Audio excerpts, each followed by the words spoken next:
ఏమ్మా ఎక్కడి నుంచి వచ్చారు? హైదరాబాద్ నుంచే సార్. ఏం పేరు? రాణి సార్. రాణి. ఏంటమ్మా సమస్య ఏంటి? సమస్య, నా హస్బెండ్ 2 పెళ్ళిళ్ళు చేసుకున్నాడు సార్. ఫస్ట్ భార్యని నేనే. అంటే అది కొంచెం ప్రాబ్లం ఉండింది నాకు. ఫస్ట్ స్టార్టింగ్ నేను 10th క్లాస్ చదువుతుండగానే నాన్న వాళ్ళు మ్యారేజ్ చేశారు. 1 మంత్కే 89లో మ్యారేజ్ చేశారు. ఫిబ్రవరిలో పెళ్లి చేశారు. మార్చిలో నేను ప్రెగ్నెంట్గా ఉన్నాను. చదువుకుంటున్నా నేను అప్పుడు. నాకు హైదరాబాద్ అబ్బాయిని ఇచ్చి పెళ్లి చేశారు. చేసే వల్ల మేము ఒక మాలమూర ప్రాంతంలో ఉండేవాళ్ళము. అక్కడ చాలా దూరం, ఇక్కడ నుంచి 7 hours జర్నీ. మీ వయసు ఎంతమ్మా? ఇప్పుడు 50 మేడం.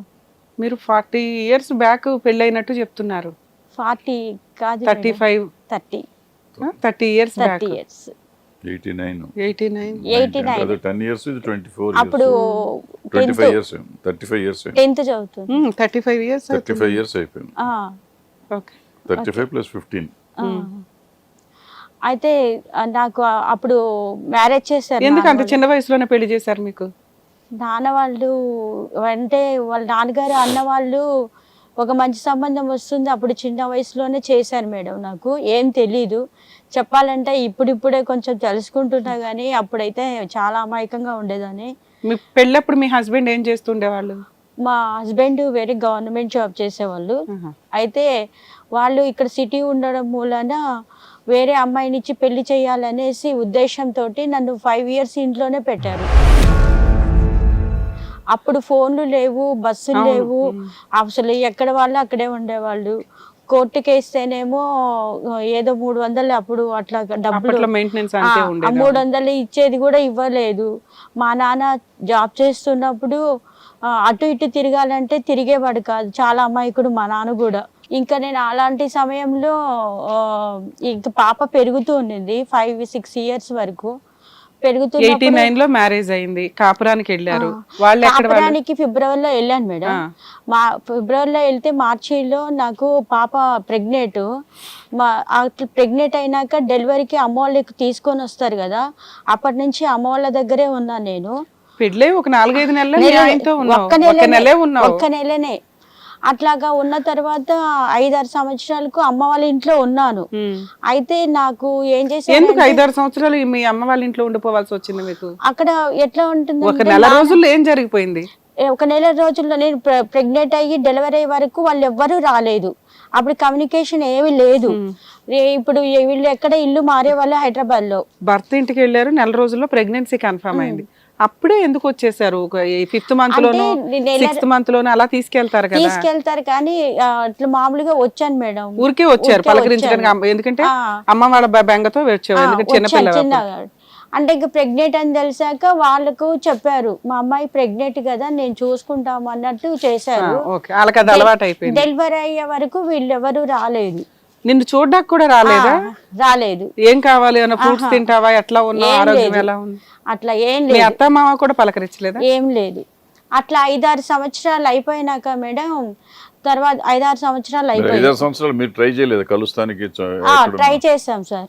ట్రై చేసిన సమయంలో ఇక్కడ హైదరాబాద్ కి అమ్మ నాన్న అందరూ వచ్చారు ఇక్కడికి. వచ్చిన తర్వాత వాళ్ళు ఏం చేశారంటే ఒక లాయర్ని పిలుచుకొచ్చారు. లాయర్ని పిలుచుకొచ్చి సైన్ పెట్టించుకున్నారు. అది ఎందుకమ్మా అసలు అప్పుడే లాయర్ దాకా ఎందుకు?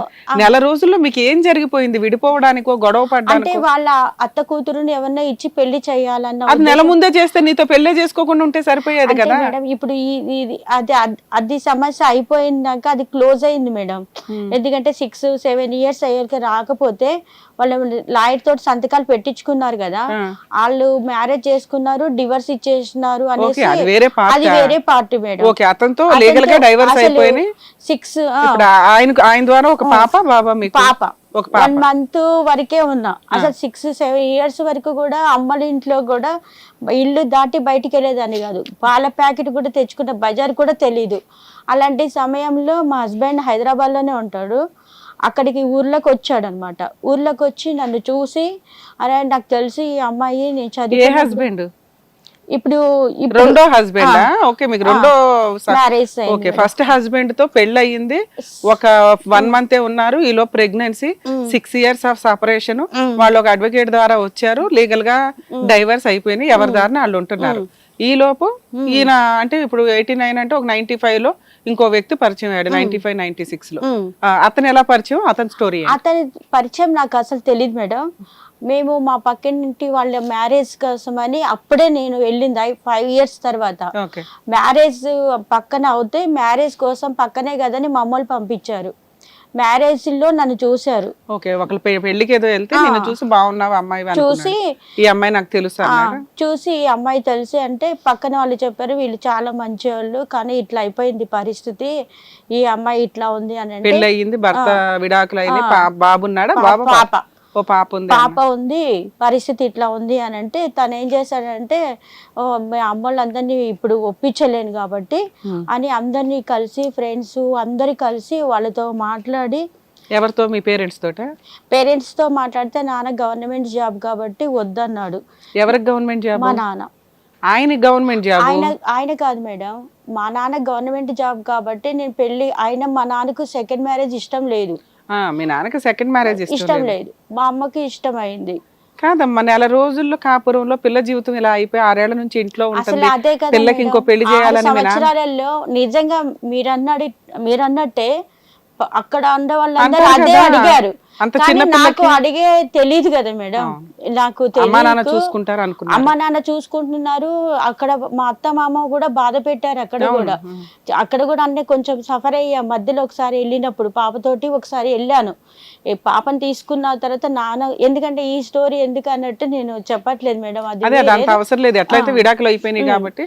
ఇప్పుడు ఇతను ఎట్లా చేసుకున్నాడు అంటే వీళ్ళ బంధువులు ఉన్నారు వీళ్ళందరూ ఉన్నారు వీళ్ళందరూ కలిసి ఒక టెంపుల్లోనే శ్రీశైలం టెంపుల్లో మీ నాన్న అడిగితే మీ నాన్న నేను చెయ్యను మా అమ్మాయికి సెకండ్ మ్యారేజ్ గుడ్ సొసైటీలో పరువు పోతుంది నాకు అన్నట్టు ఆయన స్టాండ్ తీసుకుని ఉన్నాడు సో మీరు ఈ అబ్బాయి మాట్లాడుకున్నారు 23 అట్లా ఉంటాయి మేడం ఓకే కొంచెం వయసు వచ్చింది ఆ టైం 23 years అట్లా క్రాస్ అవుతుంది ఇంకా అట్లా ఆ టైంలో 24 అట్లా అడుగుతుంటే మాకు భయం వేసి ఇంటి పక్కన వాళ్ళందరూ ఏమన్నారంటే మీ మమ్మీ డాడీ అసలు నీకు పెళ్లి చెయ్యరు ఇట్లాగే ఉంచుతారు అనేసి నన్ను కొంచెం ఎంకరేజ్ చేశారు ఇంట్లో కూడా కొద్దిగా తమ్ముడు వాళ్ళు చెల్లి వాళ్ళు అందరూ ఉన్నారు వాళ్ళు కూడా కొంచెం అప్పుడు నాకు కొంచెం ఊహ తెలిసింది భర్త ఇచ్చిపెట్టి అమ్మగారి ఇంట్లో ఉంటే ఎంత ఇబ్బంది అవుతుందో అనేసి ఇంకా ఆ టైంలో తను చేసుకుంటా అన్నాడు కదా అందరు కలిసని రిజిస్టర్ ఆఫీస్లో వెళ్ళి రిజిస్టర్ మ్యారేజ్ చేసుకొని ఫంక్షన్ కూడా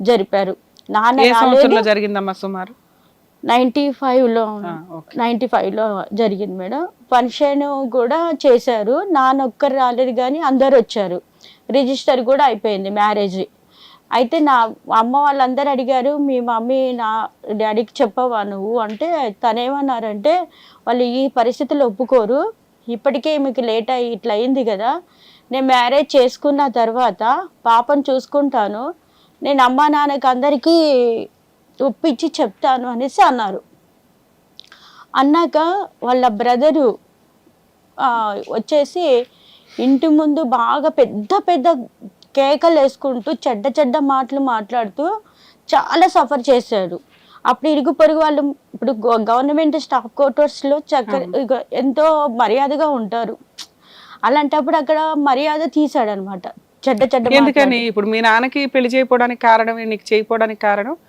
పరువు పోతుంది మా అమ్మాయికి రెండో పెళ్లి చేయను ఆడపిల్ల అని అతను వద్దు అనడానికి వాళ్ళ ఇంట్లో వాళ్ళు వద్దు అనడానికి కారణం ఏంటి ఆల్రెడీ పెళ్ళైన అమ్మాయి ఒక పాప ఉన్న అమ్మాయిని ఎందుకు చేసుకోవాలని అతనికి అంత ముందు ఏమైనా మ్యారేజ్ అయిందా లేకపోతే అతను నువ్వే ఫస్ట్ నేనే ఓకే అతను ఏం చేస్తుండేవాడమ్మా బిజినెస్ చేసేవాడంట సరే అనేసి మరి మీరు అతన్ని నమ్మారా ఎందుకు నన్ను పెళ్లి చేసుకుంటున్నారు నమ్మారంటే కారణము మా నాన్న దగ్గర గవర్నమెంట్ జాబ్ వాళ్ళ నాన్న కూడా గవర్నమెంట్ జాబే మేడం అతను వాళ్ళు అక్కడే చదువుకున్నారంట నేను చూడలేదు ఎప్పుడు కానీ నన్ను నా గురించి తెలుసా అంట అన్ని తెలుసుకొని చేసుకోవాలని నిర్ణయం తీసుకొని చేసుకున్నాడు మీరు పెళ్లికి ముందు అతనితో మాట్లాడారా నన్ను ఎందుకు చేసుకుంటున్నారండి మీరు నాకు ఆల్రెడీ పెళ్లి వస్తే అసలు ఏం లేదు మేడం మరి ఎట్లా నమ్మేసావు ఎట్లా నమ్మాను అంటే ఇదిగో మా ఫ్రెండ్ వాళ్ళు అందరూ ఉన్నారు కదా వాళ్ళు ఏమన్నారు వాళ్ళ నాన్న అక్కడే గవర్నమెంట్ జాబు బయట హైదరాబాద్ లో వాళ్ళ బుద్ధులు ఎట్లుంటుందో తెలియదు.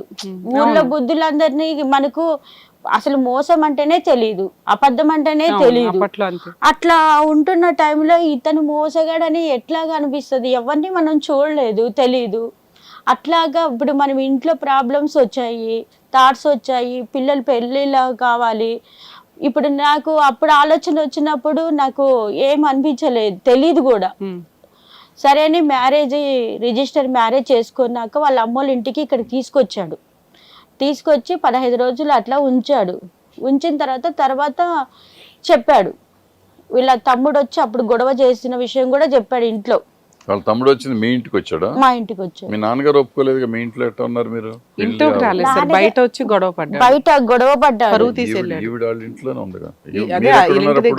అప్పుడు పెళ్ళి అయిపోయిన తర్వాత హైదరాబాద్ తీసుకొచ్చి మళ్ళీ ఇంటికి తీసుకొచ్చాడు. ఇంటికి తీసుకొచ్చి ఫాదర్ కి ఏమని చెప్పాడంటే, మాట్లాడలేదు మా నాన్న అప్పటికి కూడా. మా నాన్న మాట్లాడలేదు కానీ అమ్మ సపోర్ట్ ఉండింది నాకు. ఇంటికి తీసుకొచ్చేసి చెప్పాడు, అమ్మ నాన్న నేను ఒప్పిస్తాను, ఇంకా నేను ఎట్లాగో రిజిస్టర్ అయిపోయింది, ఇక్కడంతా ఫంక్షన్ అయిపోయింది, నేను ఇక్కడికి ఇంటికి తీసుకెళ్ళి కాపురంలో తీసుకెళ్ళిపోతాను, మీరేమి మా తమ్ముడు మాటలు పట్టించుకోవద్దండి, కోపంలో ఏదో మాట్లాడుతుంటారు అంటే, వాళ్ళు నా బాధల్లో కొంచెం ఇలా అయిపోయింది కాబట్టి వాళ్ళు కూడా పెద్దగా వాళ్ళ మీద యాక్షన్ తీసుకోవాలా, గొడవ చేయకూడదు, ఏదో అయిపోయింది ఈ అమ్మాయి జీవితం అట్లా అని వాళ్ళు అలా అన్నారు. సరే నన్ను కాపురాన్ని తీసుకెళ్తాను హైదరాబాద్కి తీసుకొచ్చి ఇంట్లో 15 రోజులు ఉన్నాక తెలిసింది వాళ్ళకు. తెలిసి ఇంట్లో గొడవ చేస్తున్నారు కదా, మనం పక్కన ఉందాము అనేసి అన్నారు. ఒక 7-8 నెలలు బాగున్నారు, ఇల్లు తీసుకొని మంచిగానే నమ్మాను.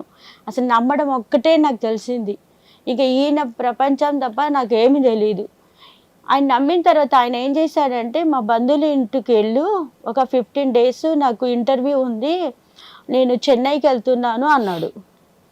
15 రోజులు ఇంటర్వ్యూలు అవుతాయి అంటే ఇక్కడ అట్లే ఉంటుంది అన్నాడు. సరే అని మా బంధువుల ఇంట్లో ఉంచారు. మా బంధువుల ఇంట్లో ఉంచిన తర్వాత ఒక 15 రోజులైనా రాలేదు. మా బంధువులకి కొంచెం డౌట్ వచ్చింది, ఏదో మీ ఆయన కొంచెం మోసగాళ్ళలాగా ఉన్నాడు అంటే, మోసమో అట్లా ఏముండదు అని వాళ్ళకు సమర్థించాక ఈయన వచ్చాడు. 15 రోజుల తర్వాత వచ్చాడు. మా బంధువుల్లో ఉండే ఆయనను చూసి, ఏదో మీ ఆయన కొంచెము తేడా కొడుతున్నాడు అనేసి అన్నది. అది కూడా నాకు అర్థం కాలేదు అప్పుడు. నన్ను తీసుకొచ్చి హైదరాబాద్ తీసుకొచ్చి నాకు ఒక ఫోన్ నెంబర్ ఇచ్చి ఇంటికి వెళ్ళిపోయాడు. నైట్ ఒక ఇంట్లో పెట్టాడు. ఎవరిల్లు అది? అది వాళ్ళ బంధువులు ఎవరిదో. ఎందుకని కాపురానికే తీసుకెళ్లాలి కదా, రిజిస్టర్ మ్యారేజ్ చేసుకున్నాడు. రిజిస్టర్ మ్యారేజ్ చేసుకున్నాడు అంటే చీట్ చేసే ఉద్దేశం లేదా? మామూలుగా ఏదో గుడిలోకి తీసుకెళ్ళాలి, లేకపోతే ఎక్కడికో తీసుకెళ్లిపోయి పెళ్లి చేసేసుకున్నాడు సీక్రెట్ గా అంటే ఏమో మోసం చేస్తాడు అనుకోవచ్చు.